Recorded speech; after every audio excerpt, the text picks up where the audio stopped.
Hey, real quick, make sure you subscribe, like, and follow this podcast anywhere you're listening to it. You can leave us a 5-star review on Spotify and Apple Podcasts. That kind of stuff really helps us out, so we appreciate it there. You can follow us on Instagram at Gear and Beer Podcast. If you like the music that you hear in this episode, there will be links to my music anywhere that you're checking it out in the show notes as well. So until next time, enjoy the podcast, keep jamming, and we'll see you. Gear and Beer.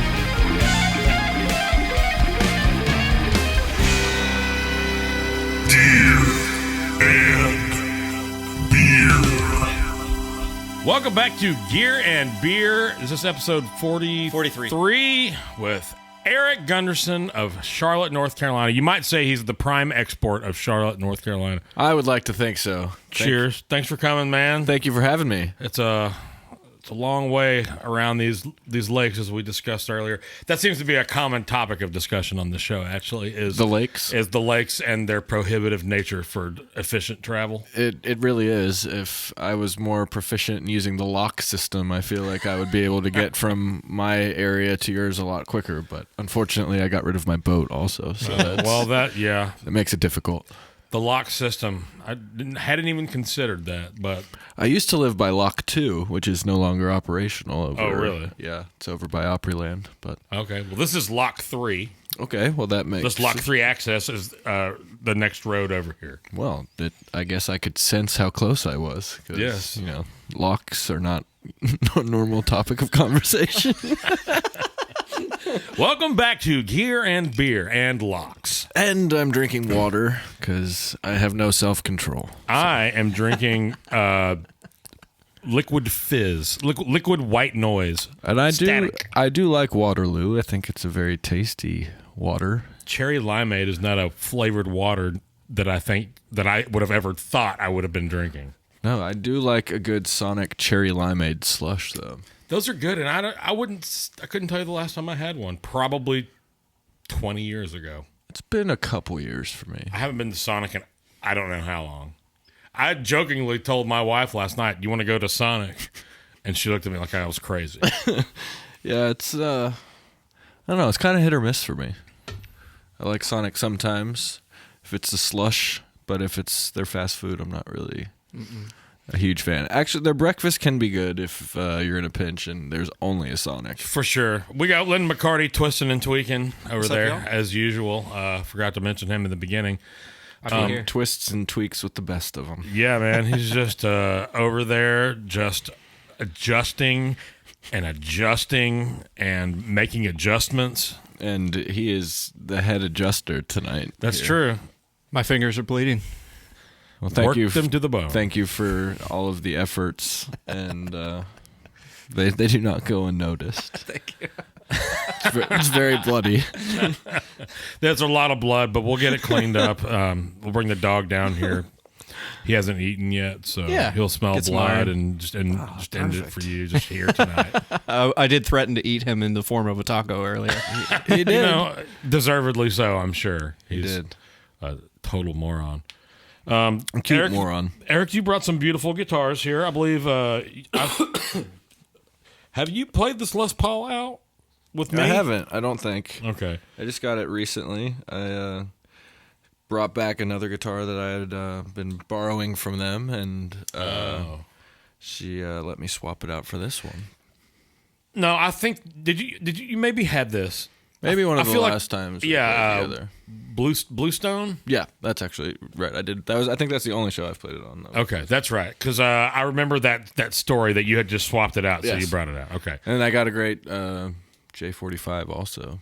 out of it. And I'd gone through quite a few that I didn't absolutely love. They were all just really boomy, and this one is perfect and plays amazing. So not nearly as nice as this 1940s J45 that you have over here, but well, I get to keep it until Dad says, "Hey, bring me that back." He had some surgery and had some like nerve stuff going on with his hands. Goodness. So he can only play for a couple of minutes. He's like, "No, man, take it.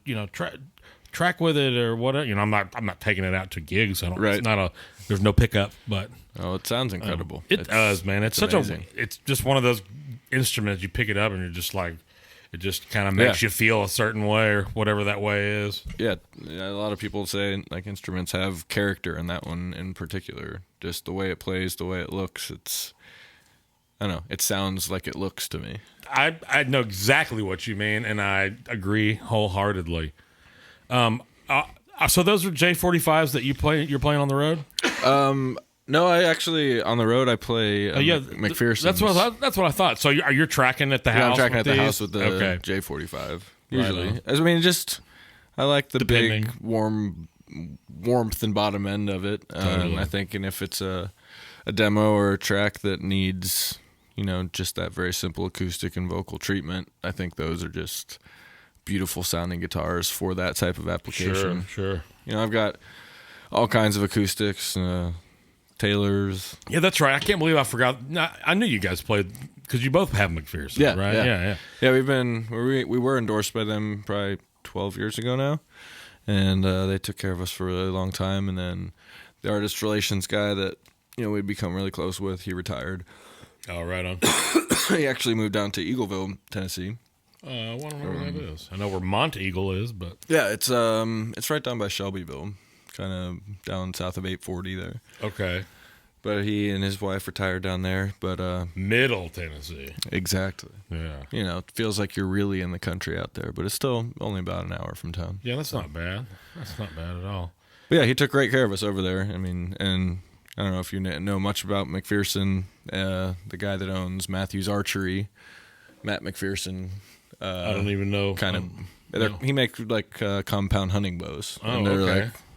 They're top 3 bow companies, I would say, probably in the archery and hunting world. Interesting. And he's apparently just like a mad scientist of a guy and always tweaking and doing cool stuff. And he's kind of got the carbon fiber acoustic guitar market kind of cornered now. Is that Rain Song?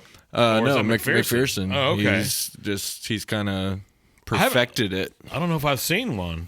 Yeah, I got one from them back when Larry was there, and then we had our trailer stolen at the beginning of COVID, and it got stolen with that, and it was the first thing I replaced just because, it could get hit by a truck and it still sounds the same. I mean, it's really incredible how they've developed that product, but even his attention to detail and the acoustics, it's, just the bracing and the way he puts the guitars together. The neck doesn't touch the top, so it can, Isn't that like supposedly like mimicking a piano soundboard? Yep. Right. Okay. I remember that being like the talking point whenever the first big marketing push was probably 20 years ago now. Yeah. Because I definitely remember seeing those and being like, what? That's super weird. And then everyone I hear just sounds amazing, man. Yeah.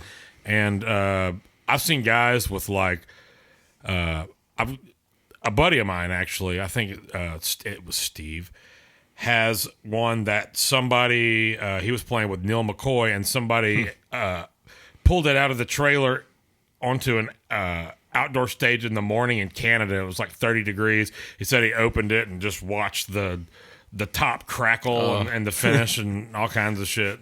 Goodness. And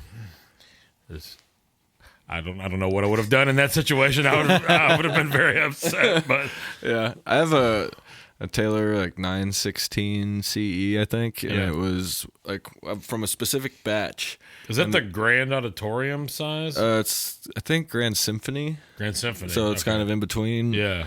But we were endorsed by them at the very beginning of our career back, I think it was probably 2007 that we first started working with them. And a guy named Bob Bonus was their rep over there. And he just was a wealth of knowledge when it came to all the different woods. But this particular batch of guitars, they were like a dark red, like cedar top, and there was probably 6 or 7 of them, and they had like the nitro finish on them or whatever. Right. But every single one of them, after like 3 years, started to like spider web crack. Not the actual guitar, but the finish. Like yeah. the way they cured The them wood or something. moving. Yeah. Interesting. So that entire guitar, the back and sides are perfect, and they're, I think, Indian rosewood, and then the top of this thing just looks like a cracked mirror. But That's it's one crazy. of my best. It's one of my best sounding guitars because it just feels like it projects more for some reason. What era would you say that was? I think probably like that one, maybe between like 2009 and 2011. So that's the Expression System 2 with the 9-volt? Yep. Hate those. Me too. I had them taken out of all of them. But they did one good thing. Remember the preamp that they came out with? It was called the K2. I don't remember that. The EQ side was designed by Rupert Neve. Oh, really? And it was just this big old direct box that had not a whole lot of bells and whistles, but the EQ side of it sounded incredible. Interesting. And I used that for years in the studio. Make a note of that because I want Yeah. to look that up. Yeah, and they made them for like a couple years. Like they came in this badass, like nice carrying case. Interesting. Yeah, I actually had one on my pedal board for a while. It was this big, like massive thing. It had this cool domed wood top on it. It was really nice. That sounds amazing. But they didn't really sell any of them. So, but I got a few, and the EQs were incredible. So They've had some like really weird quirks with the builds, and like people that don't like Taylor don't like it for a specific thing, and it's usually either that Expression System 2, or a lot of them have a really wide, thin neck, almost like a classical style neck. Excuse me. My guitar is from the era where it was a much more regular Gibson C kind of feeling 100%. neck, and the double A first Expression System 1, and now I had so many problems with the battery compartment with it eventually just like losing was that the one that was connectivity. down at the bottom? Yeah. And so I've recently had to have it rerouted, and now it's like, Velcro's on the inside Right. of the block or whatever. And that seems to have fixed it because I really like that, and it sounds pretty natural considering the. I think the first one magnets sounded and- better than the second one, especially at least in the mid range. I think it's because of the batteries. Yeah, that would make sense. The double A's not being as strong and as harsh as a 9-volt. That's the way my brain thinks. I don't know if that's true, if it's just a different some of the other components. Well, I mean, I think if you think about it, it's in the power world, like the more, I guess, energy you give something, the more saturated it sounds. Yeah. So I felt like those sounded always a little bit boxy and overdriven. Yeah, totally. Like exactly in that weird mid, like kind of an unpleasant. Yeah, place. and the low end was very like Flappy. plosive, and flappy, and it didn't have any tight control. I believe to the it at technical all. term is loose booty. Loose booty. That A little bit of loose describes booty. it perfectly, I think. But I will say at that same time they also started making a 12 fret acoustic, little small parlor size, and it had the slotted headstock. And I think it was 2010 because I remember I saw Tim McGraw. We were on tour with Tim McGraw. We were in San Diego, and Bob brought him this Tobacco Sunburst little 12 fret, and he played it on one acoustic song, just him and a guitar. And I played that backstage a few times, and I was like, "Holy cow, what is this?" It was a Taylor with a slotted headstock? It was a Taylor with a slotted headstock. And I begged him for that entire tour. When Bob would come out, I was like, "Can I please get one of those guitars?" And he sent me one at the end of it, and that's probably the best sounding Taylor I've ever had. Was it the 322E? Very similar to that. Very similar. Or like a GS Mini. Yeah, kind of. It was that size, but then it's also the shorter Interesting. shorter neck, and I don't know that I've ever seen that. it's awesome to record with because it's really punchy because of where I think the neck meets the body. Sure. that Oh makes sense. yeah, I So see a it's- few of these. There's like a 712E that Yeah, mine literally like that. Yeah, very much like that's that. dope. But mine's literally it's like the label inside, since it was like the 4th or 5th one they made, just says 12 fret. Like that was And so it was born. and the pickup. It's an Expression System of some sort, but it was tweaked with by someone for Tim's people, and then he didn't end up wanting that guitar, so I got that one. Oh, sweet. That's dope. But it sounds amazing. Like I've recorded with a few people on some projects lately, and they'll just pick that up and play it. And by the end of the week, they're always begging me for that guitar. Like, how much will it take? I've got to buy this. That's my P bass. Everybody wants to buy my P bass. It's like, bro, I got like 3 I saw basses. it over there. It's pretty sexy. What's the story behind it? So it's a 65 refinished in the 70s. It's completely original except for one knob. Wow. I bought it off of my buddy for an extremely reasonable price in 2014, right when I moved here. Sold my house in Dallas, moved here, bought a couple of pieces of gear, including that P bass. Wow. But we played together in a band in Dallas for years, and for a while that was his main bass. He's one of those guys that like never plays any piece of gear for very long. It's always just like a rotating thing. You know how it is. Oh yeah. We're on a whole show dedicated to it. But I was just like, man, if you ever sell that bass, just ask me first. That's all I'm asking. I'm not asking for whatever, and I'll pay whatever your price is if I can afford it at the time. And I just sold my house, like I said, so I was flush with cash, and I was ready for that P bass. And he was ready to sell it? Yeah, well, I mean, at that time, I think he also had a 61 and a 63 P that he was playing a lot. And he's got one of the best jazz basses I've ever heard. It's a 1960. He recently, I think he had it refinished Olympic white just because there was no finish left. It was beat to shit when he got it and, wore it out himself as well. So, but what is it about the 60s that made him so good? My guess is a combination of two things.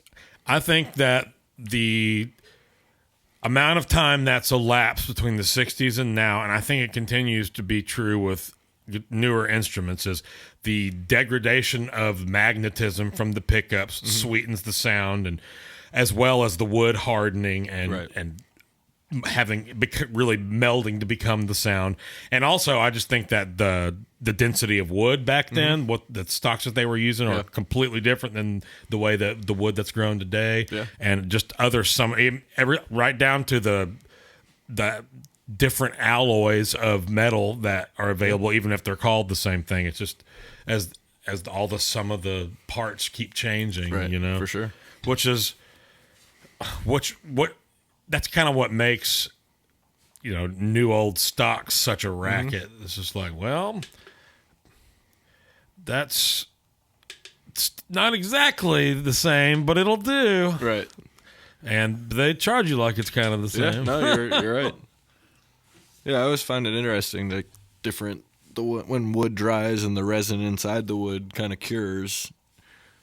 Well, you're a woodworker. You know a lot about this. I don't. But even just like guitars and how like you can get them, and like even this one, it feels lighter than it was when I got it, and I don't know if it's just because of things drying out in it, resin, curing and getting lighter, or maybe it's in my head. I don't know. There's got to be a percentage of moisture that's in the wood when they're making. Like it's probably very low. Yeah, but that moisture eventually has to force its way out somehow. Depends on how it's sealed as well. Like if it's a thinner finish like that Nitro. J45 probably dried out a little quicker, or at all. I mean, like some of those Chinese fenders have like, if you break through the finish, it's a visible just like stack of polyurethane, whatever on it, Yeah, my Mexi Squire over there has got like one level under that PRS with auto paint that you had. It was This fool had a PRS that somebody painted with car paint and didn't remove the first finish. So it was like that the glossy polyurethane finish, and then it was on top. It was a matte black. Wow. Auto paint. I believe it was a matte black Mazda finish. Needless to say, that thing was zoom. It was a Bodor. But it played great, like all PRSs do. Like every single one, They're great guitars. Whether it's the $300 Santana SE or the $9,300 Santana Artist hollow body model, I don't know how much they are these days, but they're probably really expensive. Probably a lot still. With all the just, magazines, like Instagram inlay thing that basically the way you would look at it today, whereas before that's like magazine piece, but now nobody knows what the fuck a magazine is. So. Some of their custom neck inlays are wild. Exactly, man. They did those anniversary releases of the Dragon 1, 2, and 3, and then they did the Eagle series, and I don't know if there's been another one. With Sean, we were talking about he I think he does some stuff with Mossy Oak. We were talking about taking PRS down to Mossy Oak because they have a shop in just south of Nashville, I think, and getting a Mossy Oak dip. But that'd be kind of like the auto paint thing, right? Yeah. It's kind of just for looks. You take it on the road. It's not something, No, you just find somebody to make you a nice graphic, and then you do a nitro over a graphic, and you get a guitar that isn't totally choked. We were on the Mossy Oaks pro staff for a little while back when we were hunting a bunch, and they let me take a guitar down there. Oh, so you did it? They dipped it for me. Dope. Okay, so it can be done. Yeah, it was pretty cool. Oh, dude, we're doing it. It was cool. It was one of my first carbon fibers, one of the small ones that I got from McPherson. Oh, yeah. Oh, you did it. You did an acoustic? Yeah. Did you cover the sound hole? Oh yeah. Okay, yeah. Okay. I mean, they did it. They did it right. Oh yeah. That's dope. But it was the carbon fiber one, so it really didn't affect the sound. So they dip it. They don't spray. I don't know. Maybe they spray the back, but they definitely dip the top. Yeah. Huh. They'll like clamp it. No, I think they dip the whole thing.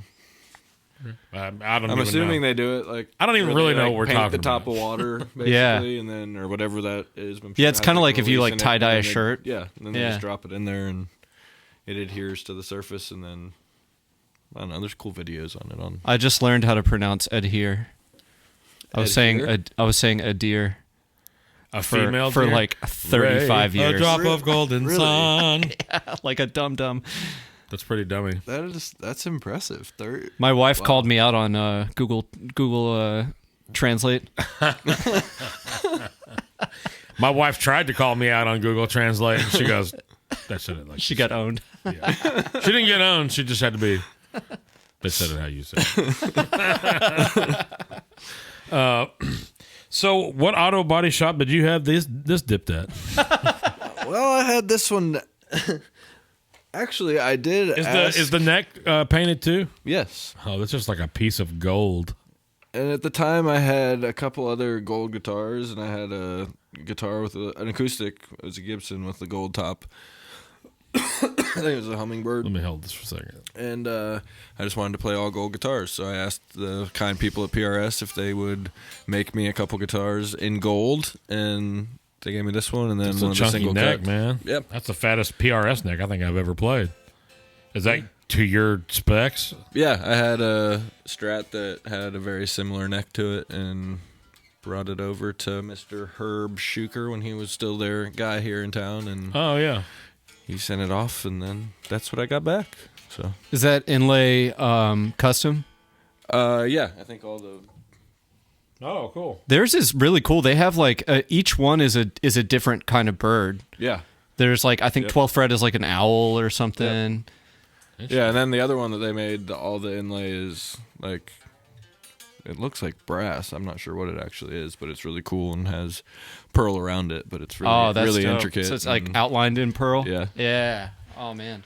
Yeah, they do amazing, beautiful work. Yeah. I like your action. I like higher than lower action. Yeah, on the my other one, it's a little bit lower, but I don't know. I like that one the way it plays. It just feels good for what I use it for, at least. The other one's like, what are the pickups in the other one? Are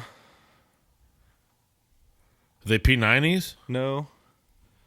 They're humbucker of some sort. I'm not really sure exactly what they are. Oh, do they have covers? Nope. Okay. I'm trying to remember it. That's the one I've seen that you've played when I think so. out with Yeah. y'all. Yeah. No, they do have covers. Yeah. Okay. Sorry, I was thinking of this one. It doesn't. Oh yeah. Yeah, it's got the zebra. Yep. What an interesting look that they decided to. I mean, it's totally iconic now. But yeah. What an interesting choice. It's like, you know what? Why do they have black? Oh, it's politically correct. It is, and it looks good. It does. I like the finish on the top of this one too. Yeah, that's what was that? 7? Is it an R7? I have no idea. Just a classic. Oh, just a Les Paul Classic. Yep.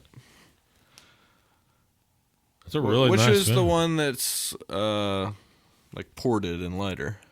The Studio. Studio. Yeah. And what's the difference in that? I don't really know, man. I have a Studio, and it is not chambered, and it is the heaviest guitar I have ever held in my life. Yeah, because I've got one it also, and it was one I played in that Angel Eyes video. That's what they gave it to me for. What color is it? It's like that Is it a burst? orange-red burst Okay. with the quilted top. Mine is the era when they were making that, a lot of guitars in that wine red. Yeah. Mine is that. Mine is the top is a even darker, almost black, but wine red than the rest of it. The rest of it is the color you're Right. thinking about. Yeah. But the top is for some reason darker. Anyway, this guitar plays great, weighs so much, and for whatever reason, no matter what I do, no matter how as low as I can make the neck pickup, and as low output as of a pickup, I think I've got a 6.0 in there right now. And the neck is like, I'm sorry, the bridge is I think 6.8, and probably an inch closer to the strings, and the neck pickup is still 5 dB louder than the bridge pickup. Really? It's something about that. It's just got to be that spot in the guitar is just way more resonant, and it's just louder no matter what you do. Maybe if you put a single coil in there, you could. I just don't know what else to do, so I gave it to my dad. Well, I was like, Dad, maybe he'll have better luck with it. it'll just. I don't even think he plays it because he's got a 63 SG Junior that he plays when he's going to play. Well, that makes sense. I was looking up the differences between standard and a studio. Obviously, it's going to vary from era to era. Sure. But one of the most interesting things I saw almost immediately was that the standard has an internal dip switch, which I did not know. I'm guessing if you open up the electronics compartment, there's a dip switch. I wonder what that dip switch does. It just says giving the player a huge variety of tone options, whatever that means. And you can fly. That'd be sick. If If you're on a bad gig, you just click the dip switch and get the fuck out. and just rock it away, holding onto your guitar. That or laser beams. I would take laser beams as I well. like laser beam. That's super weird. I'm just gonna start looking around. I was wondering if just that see means what- the classic has see a what dip kinda switch. Switches are in there. I just can't. I can't figure out what it would do in a passive guitar. That's a good point. Does it put some sort of cap and resistor in the circuit for already has a brighter sound or something? Oh yeah, you've got cool tapping in there. Yeah. Yeah. Tap that one right on out of there. Yeah, so I wonder what it would do. Oh, I guess that would make sense if it was a coil tap switch, but that would be weird if that's what they mean. It's either a weird way to say coil tap, or the internal dip switch is a really inefficient Or I way wonder to if it coil like tap. bypasses it somehow if you want to put different non-tapped pots in it. I don't even know. About to find out. Gibson, let's hear from you, because I got no idea.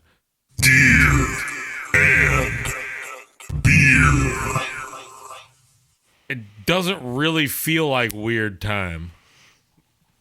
Is it just because of how they come in and out of it? It doesn't feel weird? I just think it's the way they phrase, the 5 or the 6 that it just feels like a quarter note thing. So it's still like got backbeat, but it's like, That makes sense. you know what I'm saying? Mm-hmm. It's interesting. Those are some badass guitar sounds on those records. I think that's I think Brendan O'Brien did some Soundgarden stuff, if I'm not mistaken. I may be wrong about that. I know he definitely did some STP, and he recently remastered Pearl Jam 10. Really? Yeah, it sounds different. I'll have to check that out. I didn't know that. It's pretty cool.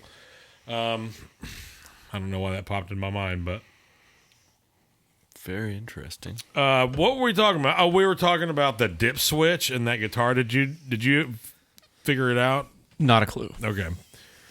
Well, we'll forget about that then. We'll just forget about it. So we were talking about console somehow in the break. What are you working on at the house? I'm working on a new record for Steven and I for Love and Theft. So we got yet another one. Another one, yeah. Hell yeah. Well, we'd waited so long just because of the bad deals that we were in to put out new music, and now we finally got some stuff out, and we don't have anything really holding us back. So I think we're going to put out some more new stuff as soon as we can. Probably this summer, if I had to guess. That's awesome. We got probably 3/4 of it finished, and we're still trying to write a few things and fill in a couple gaps. So working on that. I've been mixing a couple projects. Yeah. For some people, I mixed a project for a guy named Carter Winter over the Christmas break. So that was fun. He's a cool artist. He's got a real traditional, deep, kind of old school voice, but the tracks were cool. What kind of like musical vibe? Like, you said like an old school sound, like an old school like country kind of a sound. Yeah, it's like an old school country vocal, but I don't know. He's just got some cool vibey tracks. I just kind of produced the vocals and mixed the stuff, but I'm not really sure who produced it. Are you doing it all in the box, or do you have a console? Yeah, I'm doing it in the box. Okay. I've got some outboard gear that I like to use to, like what? You know, like what? Yeah, I want to know. I've got a pair of distressors that I love to use just on, I don't know, just random mix buses, or sometimes if I'm going for a particular vocal sound, I'll use that just to try something different, especially if it's more of a pop style thing. I don't know, mic-wise, what I've been using is just a Neumann TLM 103 through a Neve 1073. And then I go into an Apollo from there. And okay. That's kind of signal chain I like these days as far as can you track drums there? Goes. I can. I don't. Sometimes I'll do like a small like cocktail size kit. Yeah. I mean, I'll sample and I'll do kick snare, hat stuff myself, and then I'll cut it up and program it, right? And, move stuff around, do stuff like that. I'm not a great drummer, so sure. Well, I'm like I fake it to get by though. Well, it works great. And what's man, I'm blanking. What is the name of the last TP you put out again? Better Off. Yeah, Better Off. I'm gonna say I've only played that song 100 times. Did you do all the production on that too? Mm-hmm. So yeah, and you built the whole rig that you travel with, right? Yeah. That's how long did it take you to put that together and have it in working order? It took me a while. Well, you're the kind of minded guy that like whatever's broken, you seem to be able to fix it kind of a guy. So that's probably makes it a little easier for you to put an entire rig together by yourself like that. But yeah, I like a challenge, and I really don't feel like there's anything I can't do, but until I try it and I can't do it, and then I know my limitations. Sure, but I'll try anything once. Right. And I've been fortunate enough to have some awesome men in my life, my dad, my grandparents, that taught me a lot, my uncle, just about how to build stuff and, structural integrity and, just learning how things work at the basic level. Sure. And I think so many people don't have a clue how a lot of things just work. They definitely don't. And most things work the same way if you really get down to it. It's all systemic, I guess. But, I was fortunate enough just to, be taught to do things myself as a kid and didn't really have anybody that coddled me or did stuff for me. So I always just kind of did it myself. So it's been, when I moved to Nashville, I realized, hey, it's hard to,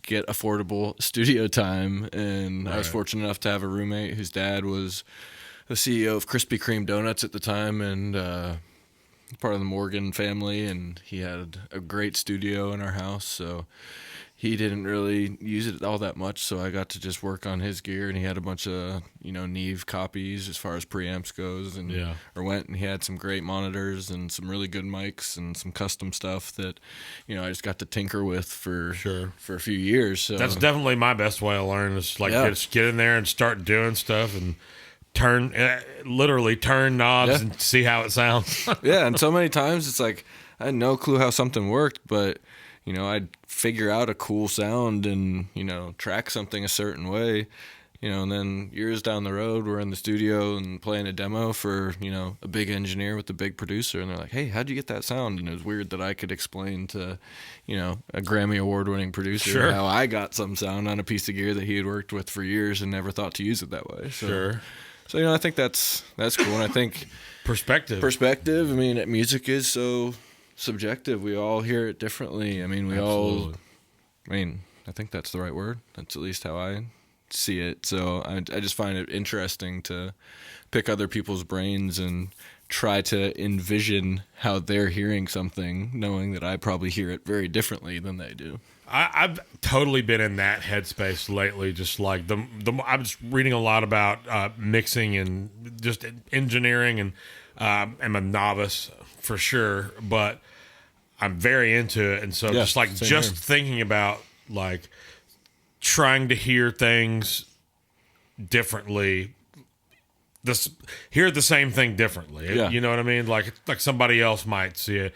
And that's why they say you make it, have somebody else mix it, and have somebody else master it. Yeah. And I'm just doing all that shit myself. Yeah, and I've gotten to the point where we always used to have somebody else mix and somebody else master, but it's like I'm almost like when I produce stuff and I'm tracking stuff, I'm almost mixing as I go, and I get it to a certain point where it sounds really good to me. There's a chance that I give that to somebody else and they don't really hear it how I wanted to hear it, and they might take a sound that I worked really hard to get and then completely screw that up, and then now all of a sudden there's a hole in the mix as far as the sonic spectrum goes that wasn't there before. So I'm almost of the school of thought, like, mix your own stuff if you can. And then let someone else master it, maybe if it needs to have it's definitely some part of your color artistic vision is the mix. That's why, people have writers in their agreement, like, 5 revisions. Or whatever, just because you'll chase your tail eventually. So if you have the ability to mix your own thing, especially at this stage in the game and the level of sounds and technology that everybody has access to, that's doing this at a certain level, obviously. You can compete. 100%. You can compete, and I don't think that what I'm putting out is going to compete with, what Pat Metheny is going to put out next month. But I think that what you're going to put out is definitely going to compete with the level you're at, which is as a full-blown multi-successful artist level. I might be an artle. You might. That's okay. You also just called a mix a mixture. Mixture. I'm a mixture engineer. I guess. A master mixture. Isn't it? It's a mixture of tracks, right? I get carried away. I haven't had any beer. Maybe that's my problem. No, but it's just, that the mix is, again, it's like, it's performative in nature. It's somebody's. It's part of the production. Totally. It's somebody's treatment to the end of the vision. So it shapes it. And I will say this. I mean, in this town, especially Nashville, let's look at it, let's say 15, 20 years ago. A lot of the same musicians were playing on the same records with the same producers, and the only real difference was some of the sounds getting, they were getting on the way in, the vocalist and then the mix. It was like, oh, we want it to sound, smooth, and in this world we'll have, so-and-so mix it. We want it to sound a little more rocked out. This is the guy we go to. So the mixer was way more important, I think, back then, because they didn't have the means to record a record in a basement, to record a record in a bedroom or in a little home project studio. So now we're so fortunate, I think, to have this technology, and now recording is so accessible to everyone. It definitely changed the game to the chagrin of many giant labels. I mean, and to giant studios also. And to giant studios, but there's, with the exception of like Blackbird, obviously that's a complex so big that they couldn't probably exist without the school. But the school is like actually doing good work and keeping it running, which is good for people who want to record. You mean in terms of who they're putting out? Yeah. In my experience, the 2 times that I've worked with the school, somebody asked me to come play. Like a school project, and they're like, come track. Well, no, it's they knew somebody, and so they were getting free time at Blackbird, but there's interns and whatever. So you go in and you track for free, but there's guys there, and sometimes it may take a second because they got to figure something out and whatever. There's also an instructor present, so it's not like just I used to do those for SAE in Chicago. Mm-hmm. Okay, so it's basically it's that. Except probably better. It's been great. So I'm That's not cool. I'm not one of the guys that's getting called to go there regularly, but well, I mean, the guys they have teaching there are the best of the best too. Right. I mean, totally. and it's the best of the best gear. It's that mic locker is so insane. It's crazy. I mean, I got to sit for some of the records we recorded there. I got to sing on some. record like mics that some of the Beatles got to sing on, and Michael Jackson and other stuff. And it's pretty incredible, and you can hear why it's so good. We would do a little mic shootout, and seemingly they've got four of the exact same microphone, and each one sounds so different, but so perfect at the same time. I was going to say, application is. They have to have one of, if not the biggest collection of microphones. Yeah, I think I can't think of any other studio. What's his name? McBride? Joe? John McBride. John McBride? Yeah. Last time I was up there, a buddy of mine was in town, and he was just sitting outside. Yeah. And he still mixes her live show. Does he really? Mm-hmm. On an analog console. Well, it's pretty badass. It's one of the best sounding live shows I think I've heard. Damn. He's That's really pretty good. impressive that he's still doing it on a big analog console. That's probably fun for the crew. Yeah, it's quite a production. But I bet it's fun when you get there and you realize that a bunch of channels have gone down. And you're like, oh shit, we got 3 hours. well, I think he brings like the best techs from Blackbird out there with him too. Dude. And we've played a couple state fairs with him, and they always treat everyone amazing. But he knows his stuff. He knows what he wants, and he doesn't stop sound checking until he gets it. Hell yeah. There's a couple of guys that have that on their rider. Yeah. Even if they don't bring it with them, it's like, we're coming to your town in Idaho.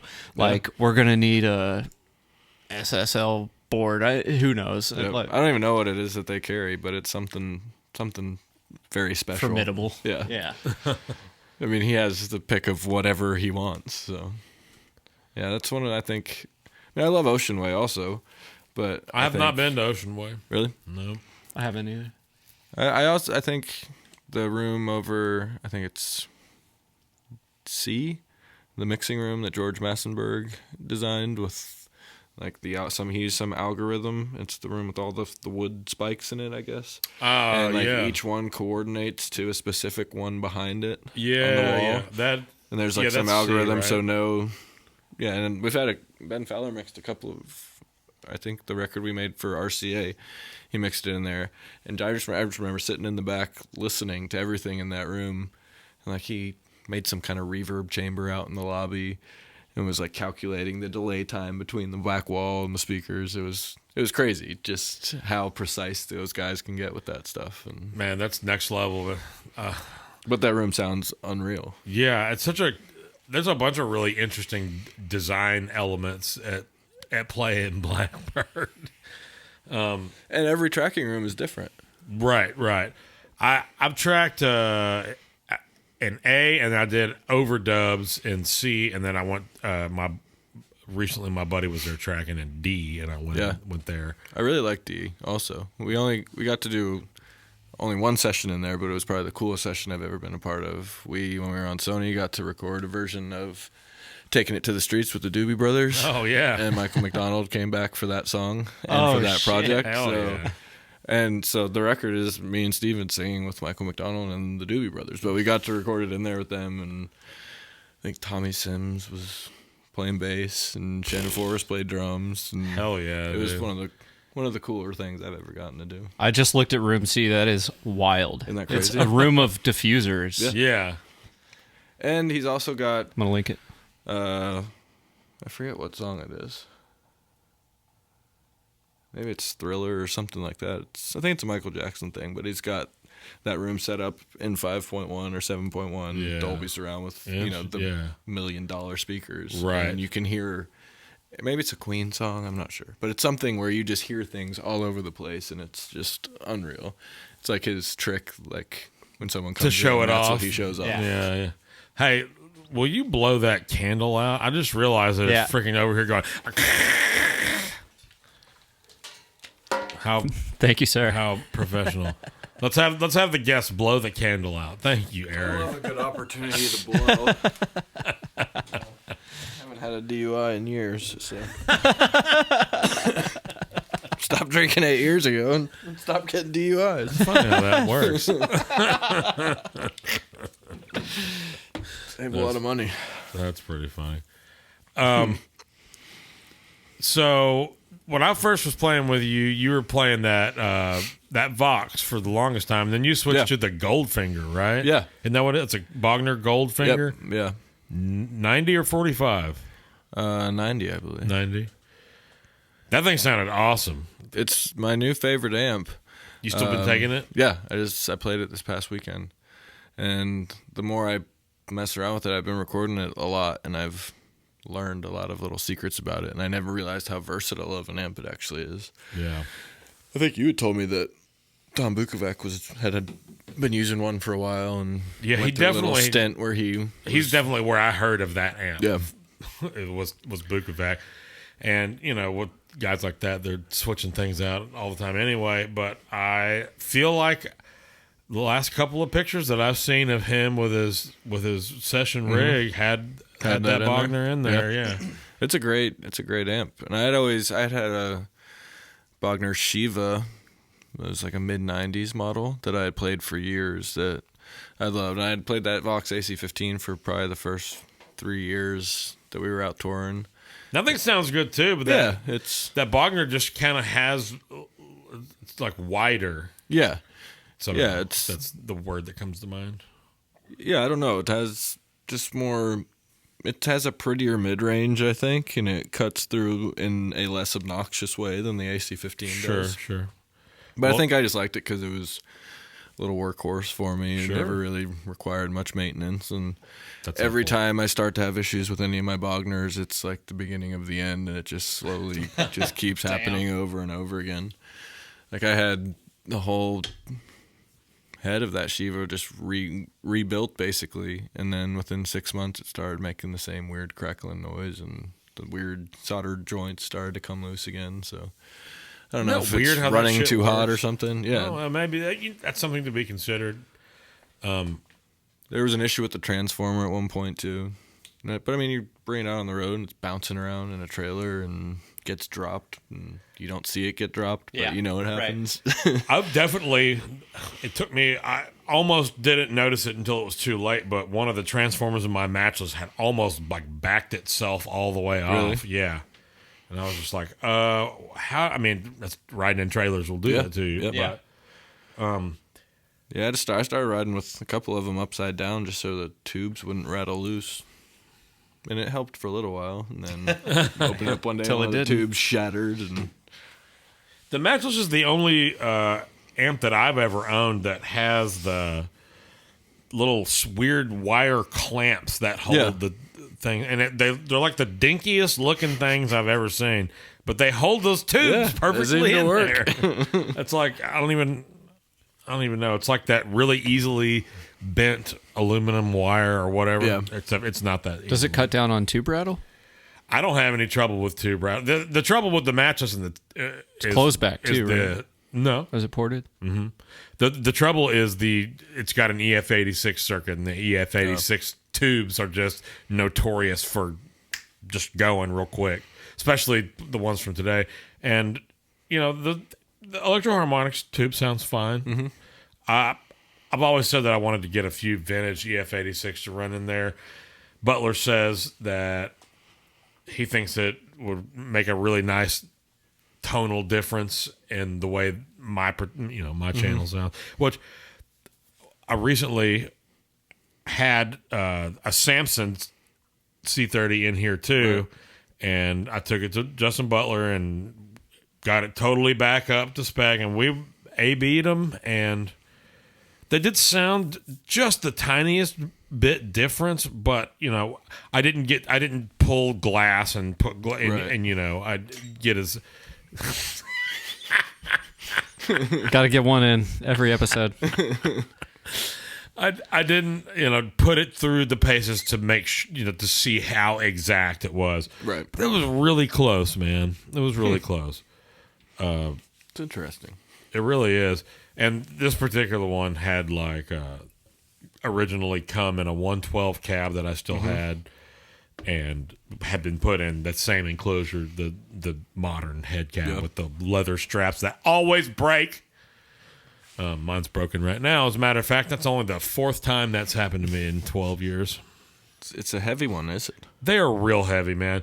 And the DC30, the 212 combo, it's got to weigh 120 pounds. It's just unbelievably heavy. Yeah, I had one for a little bit, and I remembered it being really, really heavy. I had a Bad Cat that was really, really heavy, too. Yeah, probably the similar model, 30 watt Bad Cat. I forget what they called it, but it's obviously another Mark Sampson. You ever played a Star?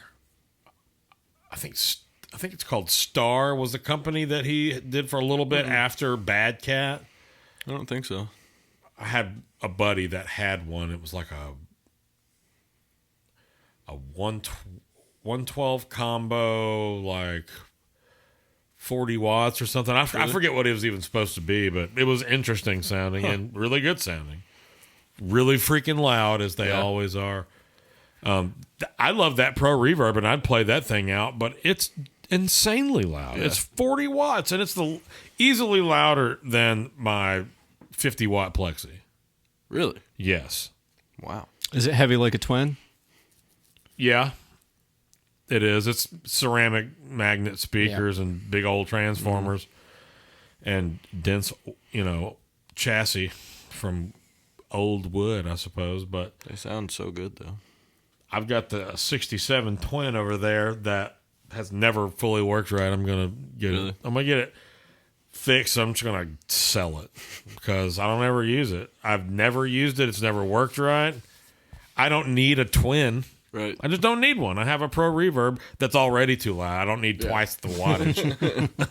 It's already too loud. Anywhere I play, whether it's out with you guys or downtown, if you can't use its full power, if you can't push it the way it's supposed to be pushed as well, unless you want to carry around an attenuator. Almost no circumstances call for an amp that loud anymore. Those were all built in an era where their PA systems were basically nothing. Right. So your amp had to fill the arena, and they sounded great, but who wants to stand in front of that? Yeah. That we played that. What was the name? Travis something, the benefit with the Travis Mills. Yeah, Travis Mills benefit up there in that tent. Yep. And I just remember my matchless even, which is very loud but baffled in the front. The noise coming out of the back was so much that it was still blowing everybody out of the whole tent. Yeah, we even rolled up the bottom of the tent flap. Yeah, so that's it could true. Shoot out into the field. I remember when I went to see you at Paradise Park. Rest in peace. Pieces. And they had that stage facing the brick wall that was 5 feet away from the edge of the stage, and you brought your matchless. I played it every night. I played it 5 days a week there for 4 years. Just fill her up. But speaking of there, do you know that Rachel's a pilot now? I saw that. Yeah. And that blew my mind. I was like, okay, that's a left turn? Yeah, she just told Emily one day, she's like, you know what, I'm going to be a pilot. I mean, that's cool like, shit. Okay. And she like didn't tell anybody, no one in her family or anything, just went and did it. And then all of a sudden had her pilot's license. And She's like, oh yeah, by the way, bitches, I can fly. I'm a pilot. I don't think I'd step on a plane that somebody from Paradise Park was running. You know what I mean? Touche. I was on the road and a pedal steel player asked me if I wanted to fly in his Cessna the next day. And I was like, no. I was like, dude, I hate to tell you, man, but I'm not stepping on a plane that's a hobby pilot, you know? I'm good. My uncle has this pilot's license, and so he has to keep up X amount of hours or whatever. Yeah. And a couple years ago, he had a flight where he lost all electrical power. The plane was still running, but he was flying over East Texas, over the woods at night with no power, and he had to land this plane. No instruments. No instruments, in the dark, in a field by the moonlight. And it's just like, I don't ever want to be in that situation. No. I want people who have been trained to do that. I want you guys to go through that and at a professional level fly me safely to San Diego or wherever I'm going. Yeah, I don't like small planes like that. Me neither. The first time I ever flew, I took a jet to Belize, and then from Belize City to San Pedro, it's like a little puddle jumper, and the hot and cold over the water, and the plane is doing this shit all over the place. Like, yeah, wind is really powerful. Those planes are really small, and they don't weigh anything. So. And they're prop planes, so they're especially prone to the wind because they're not jet combustion propelling them through all winds. I flew Porter Airlines, like a Canadian airline, from Midway, Chicago Midway to Bishop, which is Toronto, but it's on an island. It was in like February. It was a blizzard. It was just I think a twin engine prop plane. It was terrifying. I bet it sucked. That sounds sucks. Deer and beer.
Printing mixes on tape and working from digital to tape and back and forth and all that stuff, and man, that is just way above my pay grade. We had a record where we recorded the whole thing to tape, then transferred it into the box, and then printed it back to tape, and it didn't sound any different to me. But the producers were dead set on doing it that way, and it just cost a shit ton of money, and sure does. It ended up sounding worse, if you ask me. I mean, maybe it was 15 years ago, but I mean, the gear right now, the digital stuff is pretty incredible. At least the Universal Audio stuff is absolutely insane. It's also possible that the way they were doing it just wasn't, in the right. And at the time, places. It wasn't something that was being done a lot. Sure, it was like they wanted to do it to try to get warm it up, get like that Eaglesy, that era, that 70s California rock sound, which I totally understand, and it's a beautiful sound. It's certainly a nice aesthetic for sure. It is, but they just didn't. Whoever was engineering it just didn't do it right. I don't think. You ever watch Which somebody? is weird because that guy worked on those records, but yeah, that is weird.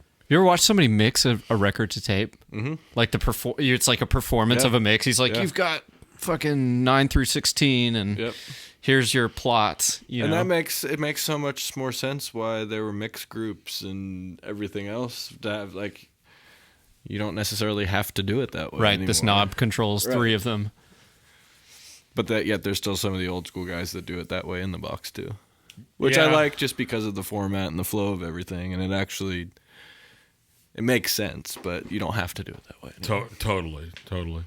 We're rolling there. Yep. Well, let's ask you the gear and beer questions that I say every time someone once told us to do, and so we now do it. Okay, I like this. And it's a bunch of either ors that you would never in a million years have to pick, but for some reason we have pitted you against yourself here.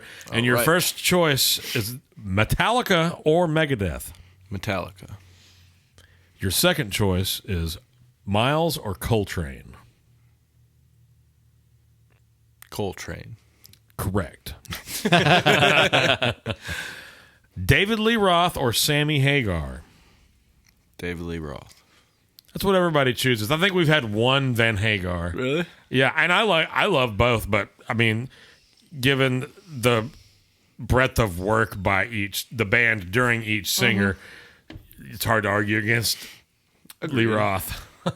Plus, all of those isolated vocal tracks that we have because of those records are amazing too. It is pretty incredible. Back when ringtones were a thing and you could first start making your own and you could get soundboards and stuff, I definitely had all the David Lee Roth is my text tone.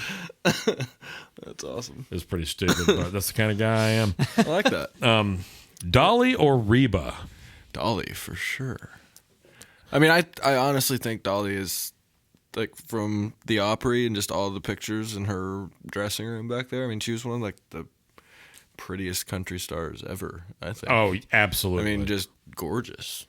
And the fact that she's still around and still relevant and such a sweet person, and she's awesome. She's the queen, as they say. I agree. And I don't think that Reba isn't who Reba is without Dolly being who Dolly is, too. Agreed. So one begat the other, perhaps. But either way, we pit them against ourselves in a duel to the death. And I think that is fair. Celebrity deathmatch style. Yeah. John Petrucci or Paul Gilbert? Do you know who Paul Gilbert is? I don't know who Paul Gilbert is. Paul Gilbert most notably played guitar in Mr. Big. Okay. But he's also like a super nerd guitar rock guy, kind of like John Petrucci from Gotcha, so. yeah. Except anyway, nerd or different kind of nerd? No. Nerds. This is my favorite question, and it is a typo, but Geddy Lee or Geddy Lee? The choice is yours. Geddy Lee. Correct. Jazz or metal? I think jazz. I think jazz too. Do you have metal without jazz?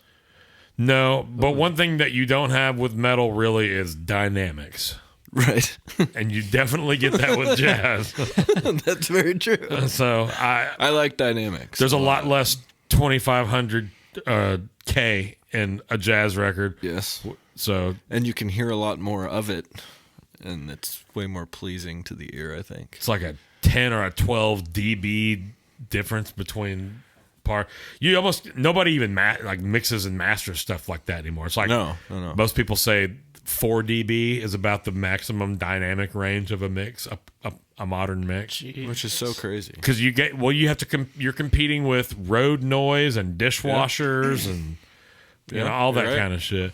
And there's ways to. I mean, people are obviously figuring out ways to use that kind of dynamic range and compression, and like just with what instruments are in which parts, and like bringing stuff in and out to give you a like perceived loudness, total perceiving of a dynamic change. And I think production has changed to facilitate that exact thing too. Absolutely. Listen to some of these good pop records compared to what was going on back in the day. I mean, there's what seems like 4 tracks, and it's just how they're performing it and how it's put together, how it's presented, how it's compressed or not. Yeah. I mean, it's pretty wild how massive they get these things to sound. And then there's like hundreds of vocal tracks that fill out the rest. It seems like also, but Yeah, but so you got one dude that can make a way bigger sounding production, but it's one dude. It's not 14 people working together to create and capture a sound. Art is sadly dying very quickly. It exists in small nooks in here in Nashville and across. Yeah, the nobody's United making States. pet sounds though. No. Yeah, one of the, Or Thriller or or the Nashville Sound stuff too. yeah, That stuff those were large sessions. yeah. I mean, Nobody's making there's Buddy some Rich people records. that are. And at least country, I'd say more than any other format is kind of trying to hold on to that. Parts of country. Yeah, that's fair. Lots of good stuff out there. Anybody that doesn't think that is not looking. I agree. Hot or cold? Hot. Wrong. No. I used to love the mountains. Now as I get older, I prefer to be warmer than cold. I get colder easier, but I still prefer it. I didn't used to get cold very easily. I definitely get cold now. I feel like it changes for me. Like I go through like different phases. Right now, I guess just because it's cold outside, I want it to be warm again. Fair enough. You long for what you have too much. The opposite of what you have too much of, I guess. Mm-hmm. Especially when weather is concerned. Agreed. Live or session? I think live. I'd say it's probably a easier choice for you because you guys capture audiences with songs that you wrote, and that's I think that's a little more energy than creating something in the studio then go out. It's a different kind, I think. It totally is. And I appreciate both sides because I get to do both of them with Love and Theft, and I get to do the production side with other artists and stuff. So, but yeah, I don't think there's anything quite as fulfilling as just feeding off of a crowd's energy connection. Totally is because just something that was born out of your head, and then to project that out there and then see it change people and then have a reaction come back at you. It's like a full circle kind of creation microcosm in a sense. Right. How that, I don't know, it's just kind of a cool different way of looking at the creative process for me. And I think that's like the full circle fulfillment kind of thing that I get out of it personally. So I would say live, yeah. That's a very thoughtful answer. I appreciate it. Yeah, that's and I don't know what I would choose. I know where my odds are as I continue to get older is probably more in the session as a live. Same here. I would say. I mean, there is nothing like, again, just that connection of the energy and playing the same songs with the same people can feel so differently just because of the other people that are there or that aren't there in certain instances. So and there's been so many just magical performances just because of the venue or the crowd or just that moment. Who is, like you said, who's there? Exactly. Just the nostalgia of it, the emotion is confluence of events that turned into an amazing live recording in a lot of instances. Yeah, it's really hard to beat that. Like the best live record of all time, Steely Dan Alive in America. Mm-hmm. Do you remember the first time you went somewhere to play and somebody knew one of your songs? Yeah. Or like a crowd knew one of your songs? Yeah, the first tour that we ever did, we were a trio at the time, and we had just signed CAA. We didn't have a record deal quite yet. We're in the process of negotiating it, and Taylor Swift heard our MySpace recordings. Like she found us on MySpace apparently. Shit. And she took us out on tour with her, and she had just gotten off the road with another big act. I think it was probably Tim McGraw, and it was her first little headlining tour, and it was in civic centers and small arenas. Like the first ones were actually college auditoriums. Like we played at I think it was Eastern Michigan in Lansing, and I remember it was snowing outside. We took a van up there, and that night, I don't know how, we only had a MySpace, but right, I was going to say, was people in the front row were singing all the words to all the songs. That's dope. And that was the first time that we'd ever heard people actually singing our lyrics back to us. And actually, that group of people that were singing those words are still some of our closest friends and best friends today, because we went and found them after the show. Yeah, like, yeah. Hey, y'all want to come back and hang out with us? No one's ever known our music before. And love us more. Seriously, and they're like they're 3 brothers, and their family's like some of our best friends. Oh man, that's amazing. We've actually probably met them, the Santu brothers, Joe and Jason and Ricky, and I don't know, man. You guys They've have come so out to many, shows. You guys have so many friends. I've never been to a show where you guys didn't have friends. Like seriously, that's not usual for people to have that many friends everywhere. Yeah, just kind of that's a more of a testament to you guys being badass. Oh, well, thanks. But, Yeah, sorry, that was a long answer. No, that's cool. But yeah, that's great. I think, so I was on tour with Taylor Swift you guys in keep Michigan. I don't remember where I was, but I have more questions for you. Short and sincere answers only. Yeah.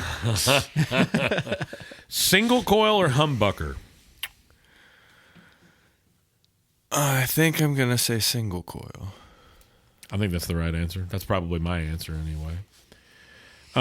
I kind of wish that you had brought your pedal board, one, just so I could take a picture of that truck pedal. Oh, I almost did. I literally was seconds away from putting it in my car. I was like, no, he's probably got plenty of pedals and stuff. I mean, he kind of does. Not working ones. Do you have? That's my problem too. Yeah, well, that is a big problem. All my favorite ones always seem to not be working. Half the pedals on this board right now are on the fritz, and I just have to start getting them fixed and replacing them. But one of the problems is my light speed is a specific paint job, so I'm going to have to send it to him to get fixed. I don't want to just,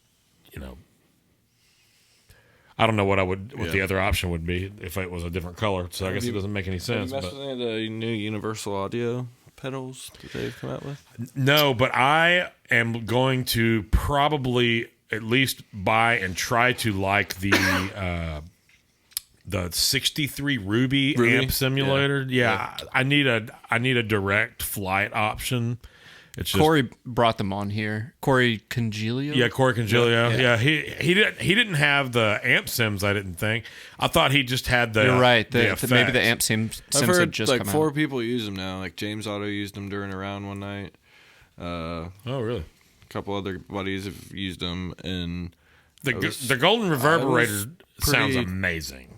Pretty dope. I was impressed. I'm definitely gonna get one. Hell yeah. I definitely Or want two. that amp sim. What specific one do you think you're going to grab? I guess the Ruby. Oh, so the amp sim is what Yeah. you're saying he was using? Yeah. I see. I'm sorry, I misunderstood. Yeah, man, that's like the chimey one, right? Yeah. And they've got I think they're calling it 65 Fender or something like that. So blackface, I'm assuming, is what that's. It was supposed just to really mimic. pretty sounding. I mean, it was just really well done, I thought. Well, those guys don't typically put stuff out that's No, not it's- really good, unfortunately. They went through Or a very fortunate. short phase where they did at the very beginning, I felt like. Huh. And then they fixed it really quick. Well, they're one of the models of consistency and high prices Yeah. across the industry. I meant at the beginning of their digital stuff. I thought some of the digital stuff wasn't great. Sure. But I think they got it there. I just don't I mean, they know. clearly got I it don't think worked out. anyone's better now. I don't think I they haven't would used agree. anything I thought was bad.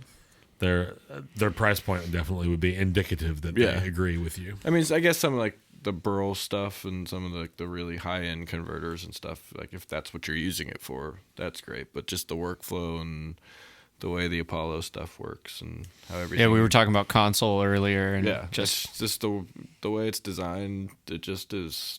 Oh, through Luna or the console's it's like the Focusrite control is basically correct. But you can run plugs on it. Yeah, and I use it Gotcha. like it's great because it doesn't take any CPU with the DSP really. from your interface, Correct. right? Yeah. Gotcha. And like I have 6 of them, so I've got all of the room for all their plugins in the world. Oh, you got And- 6 of the 8? Yeah, Dope. and then I run it all with the little twin Yeah. controller, so it's nice just to have all those options. I mean, I never get bogged Dude, you down could mix a with record with the damn Oh, yeah. DSP from the Apollo you got. Yeah, it's fantastic. I do. So that's my favorite thing about it. But I just think even just live for tracking, to be able to use the buses to, send the client the reverb they want to hear, how they want to hear it. Yeah. Be able to control everything pretty much themselves, and Yeah. just feels like a really pro setup and way to do it. It seems like they've thought through everything. And just how you can audition everything on the screen or with the controller, I think is pretty cool too, and how it all just works really nice. I'm gonna get sucked in eventually, I'm sure, but I tried to stay away from it, and then I just couldn't. And everything seemed like, as I build everything on top of each other, like everything from the first generation still works. Oh, hell yeah. The new stuff. So they remain compatible. They don't. At least my stuff, the way I have it, it's like Thunderbolt into USB-C, USB-C, and it all still works fine. There's no lag. I haven't been in long enough to have. I've got an Apollo Twin Quad or something like that.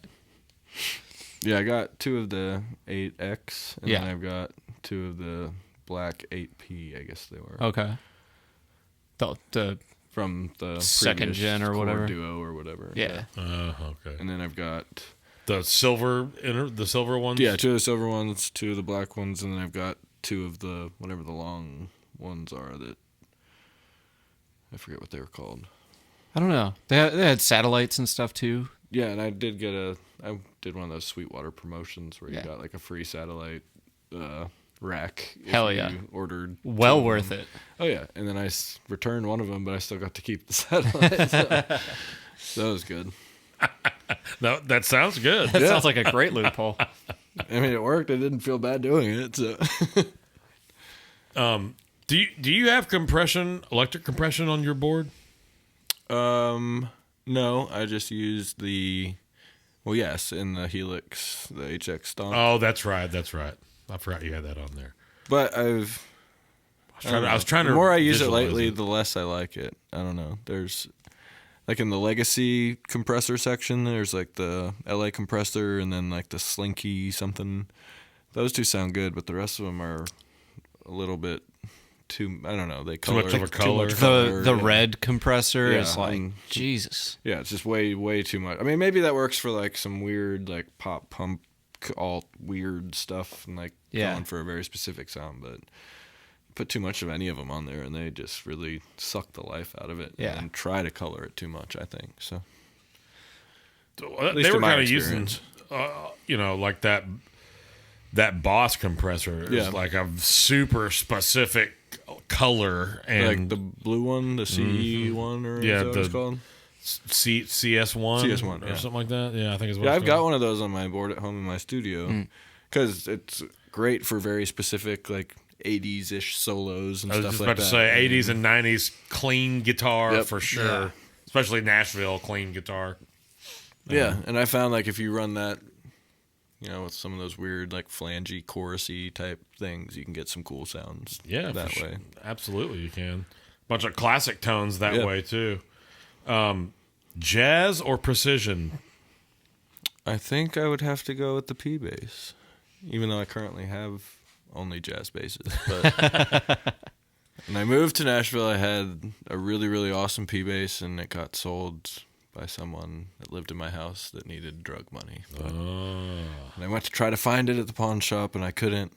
And then I saw someone on Broadway on stage playing it once. And then I finally let it go. That's too bad, man. Yeah, that was a good one. But yeah, I've got a couple good jazz basses that I like right now. Did you say anything to him? No, I just let it go. You just let it go? Yeah. That was your parting? Because I know he got it for an absolute steal, too, and it was custom. It was like a weird custom pearl thing that they did for a little while. So it was identifiable. Oh, yeah. Yeah. I mean, it had like this beautiful pick guard on it, and there's like all this cool inlay in the neck. But, yeah, I didn't love it or anything. It wasn't my favorite bass. Send us a pic, and me and Rob will go steal it back. I'm sure it's still down there. It was like 13 years ago, so... Yeah, well, you never know, man. Probably burned down and burnt in a house fire or something. Let's hope not. Let's hope it's out there making somebody else happy. Hopefully. At least. It sounded incredible, though. What is your favorite pedal? Do you have a favorite pedal? I think my favorite pedal is... I think it's an Exotic Effects the RC booster. Yeah. The white one? No, the yellow one. The yellow one is the AC booster? BB. There's AC and BB. It's an AC. I think it's AC. Okay. It's the yellow one. And then I had the white one also, and I had the EP. Yeah, AC is the yellow. EP booster. EP booster. I love that. I really I've got like that too. I've got that on my board right now. What'd you say? I've got the EP on my booster right now. I keep switching between the Fairfield Accountant compressor and the EP booster, just as tonal differences, you know. But I've got a Keeley modded tube screamer that's really, really nice too. Same. That's got a. I mean, it's just a very go-to sound. You know what you're gonna get with it. It's consistent, and when I can't get anything else to sound good, I just always go to that, and I'm good. So. Where am I at here? Do you have a favorite artist to listen to? Other than Love and Theft. I don't really listen to us at all. Yes, you do. You just don't listen for pleasure. You listen because making it. We're making it. Yeah, so I guess that's true. And then you're mixing it. I hear it all the time. I hear it too much almost. No, but I enjoy it. I don't know. I have a lot of different favorite artists in different genres. Like Pick one of them. I've never had just someone that I was just like a diehard fan of.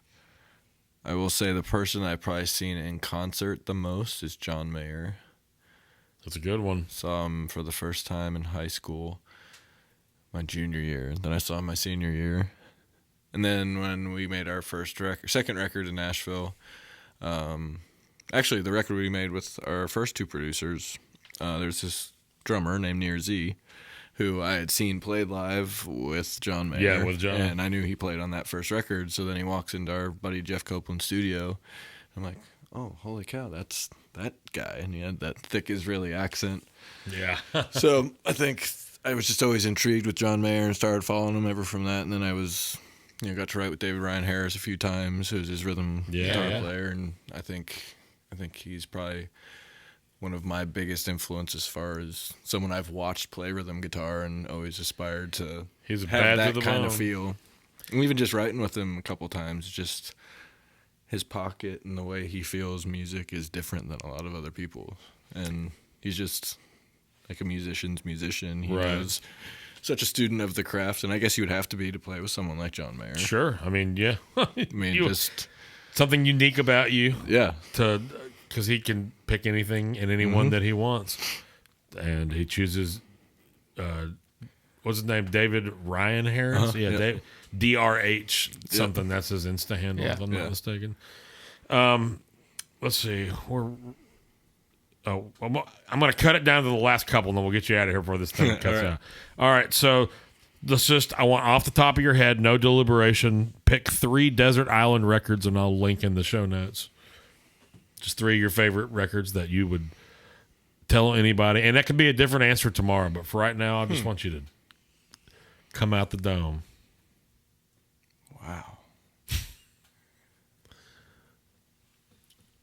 I don't even remember the name of some of the records. I need my phone to look one up. Well, okay. Hotel California, for sure, for me. That's probably one of my favorites of all time ever. It's a lot of people's. One of a lot of people's. One of the best.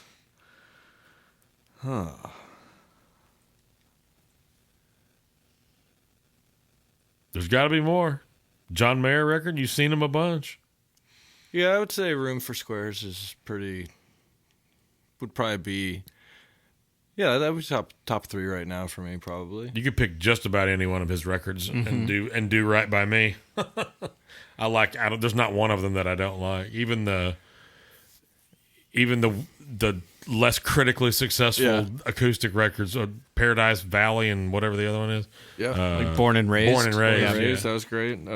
Battle Studies was pretty cool. Battle Studies is my favorite. That's my favorite record.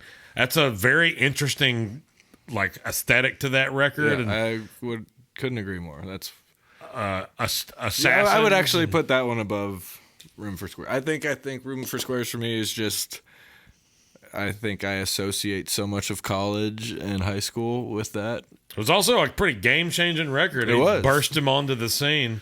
Yeah, and then like that's why I got that Bogner Shiva, because I saw him playing that on the first tour. I liked it. And so yeah, and then to have Near play on all our records and to become such good friends with him has been kind of a cool thing. So it's pretty cool. And then I don't know, whatever the Michael Jackson record with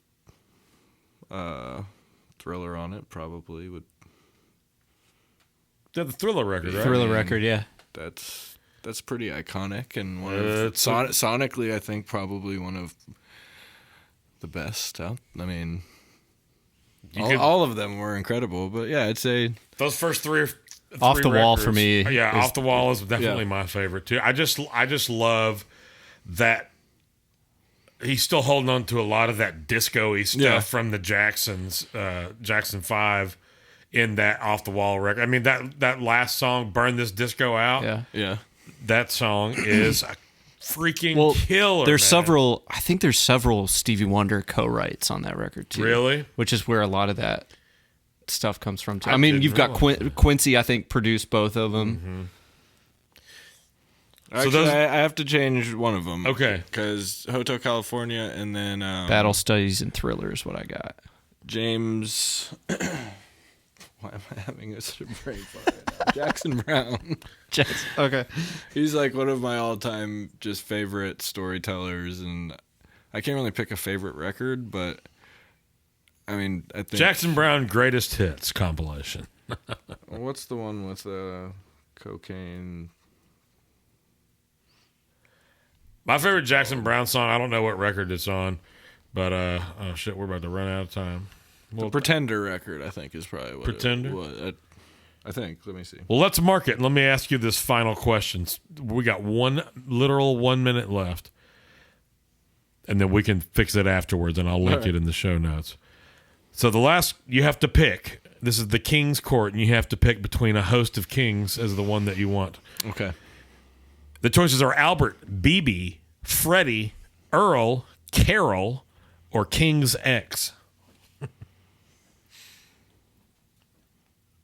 Let's say BB King.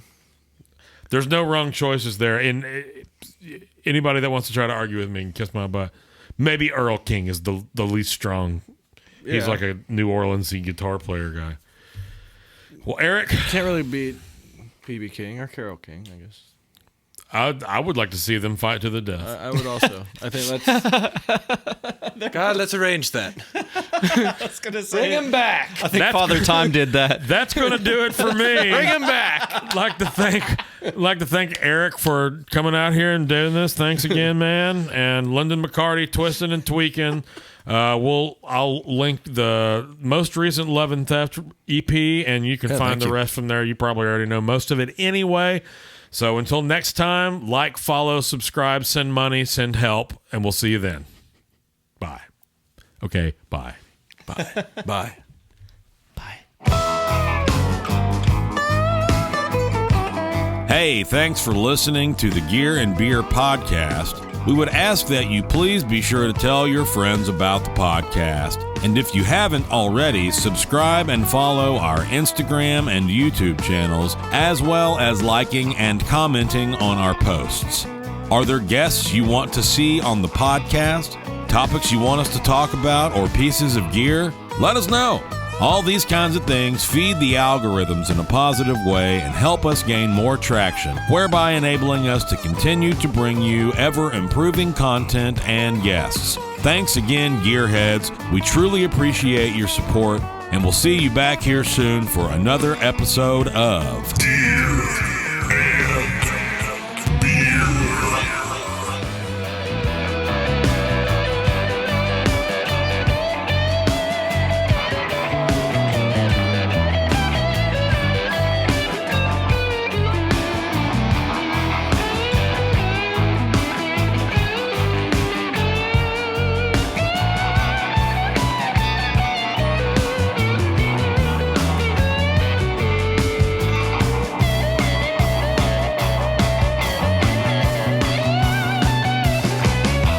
Oh, man.